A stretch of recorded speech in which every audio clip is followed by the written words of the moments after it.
அம்மாவின் கதைகள். யானையும் முயல்களும். ஒரு காட்டில் யானை கூட்டமாக வாழ்ந்துட்டு வந்துச்சு. அதுக்கெல்லாமும் ஒரு ராஜாவும் இருந்தார்.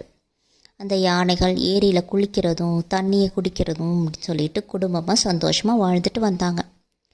திடீர்னு காட்டில் மழையோட அளவு குறைஞ்சிருது. நிறைய மழை பெய்கிறப்ப ஏரியே நிறைஞ்சு நிறைய தண்ணி இருக்கும்.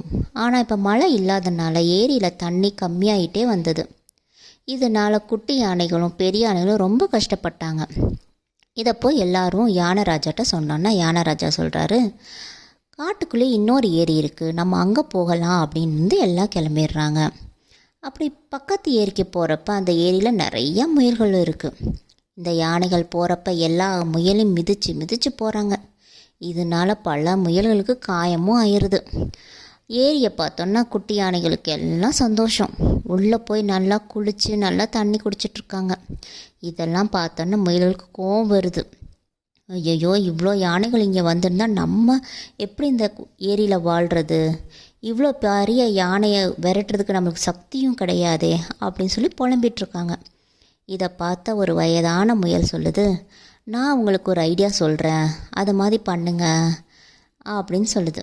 சரின்னு சொன்னேன்னா இந்த முயல் சொன்ன ஐடியா எல்லாத்துக்கும் பிடிச்சிருச்சு. இதை நான் பண்ணுறேன்னு சொல்லிட்டு ஒரு முயல் தைரியமாக போய் ஒரு யானைகிட்ட போகுது. யானை ராஜாவே, நீங்கள் இனிமேல் இந்த குளத்தில் குளிக்கக்கூடாது அப்படின்னு சொல்லுது. இதை கேட்டோன்னே யானைக்கு ரொம்ப கோபம். நான் ஏன் இங்கே குளிக்கக்கூடாது அப்படின்னு கேட்குது. இல்லை ராஜாவே, இது நிலா கடவுளோட ஏரி.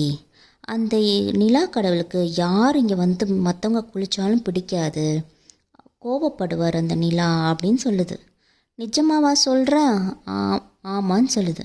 சந்தேகம் தான், என் கூட வாங்க, நான் உங்களுக்கு காமிக்கிறேன்னு சொன்னேன்னே இந்த யானையும் முயல் பின்னாடியே போகுது. அப்போ இரவு நேரமாகவும் இருந்ததுனால வானில் நிலாவும் வந்திருந்தது. அதோட பிம்பம் ஏரியிலையும் தெளிவாக தெரிஞ்சது. இதை பாருங்கள், நிலா கடவுள் இருக்காரு இல்லை, இவர் நைட்டெல்லாம் இங்கே தியாகம் பண்ணிகிட்ருப்பாரு. அந்த தியானத்தை யாருமே கலைக்கக்கூடாது அப்படின்னு சொல்லுது. அதை பார்த்தோன்னே யானைக்கும், ஆமாம், நம்ம யாரோட தியானத்தை கலைக்கக்கூடாது அப்படின்னு சொல்லிட்டு நிலா கடவுளை வணங்கிட்டு, நான் இனிமேல் இந்த பக்கமே நாங்கள் வரமாட்டோம் அப்படின்னு சொல்லி கிளம்பி போயிடுது. இதை பார்த்தோன்னா முயலுக்கு ரொம்ப சந்தோஷம். ஆகா, எப்படியோ இவ்வளோ கூட்டமான யானையை நம்ம விரட்டிட்டோம் அப்படின்னு சந்தோஷமாக போயிடுது. இதுதான் இந்த கதையோட முடிவு.